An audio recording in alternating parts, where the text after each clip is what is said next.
The average student takes notes at a rate of 1/3 of a word per second. The average teacher speaks about 2 to 3 words per second. Bottom line, if you're trying to copy down everything your teacher is saying while he drones on about Shakespeare, you're going to fall seriously behind.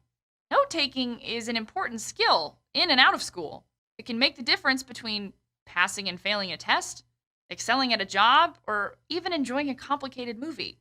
And most of us don't do it well. Welcome to Wellcast. We took a viewer suggestion for this week's episode, the art of note taking. We're going to give you a 3-step method for taking notes that will actually help you learn. Numerous studies over the years have proven what's already pretty obvious. People who take notes remember the material better than those who don't. But how much better? A 1970 study by developmental psychologist Michael Howe found that students were 7 times more likely to remember facts 1 week after hearing them if they took notes. But here's the thing. Most people don't know how to take notes. We're taught from a very young age that when a teacher starts delivering a load of information, for example, Shakespeare described Romeo and Juliet's love as star-crossed, that we should start writing down as much as what they're saying as possible.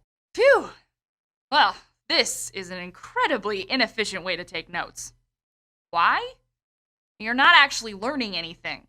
You're simply acting as a human audio recorder. A recorder, by the way, that only picks up 1 out of every 10 words. And you're saving the learning for later, when you'll have an even less complete lesson plan to look over. Note-taking should actually act as a form of learning. Something that helps you work your way through the lesson as the teacher is giving it, so that when you leave the classroom, you already understand the concepts. So how do you do that? We have a 3-step method for taking the kind of notes that force you to learn the material inside the classroom and not out. Pause and print this sheet and put it in your binder, ready for your next class. Finished? Okay, let's go. Step 1, don't write down facts. Write down conclusions. Don't worry about capturing every single thing your teacher is saying. Spend more time listening and trying to understand the lecture. When you do start, step 2, use colored pens. Yeah, that's right. This will help you remember your notes visually.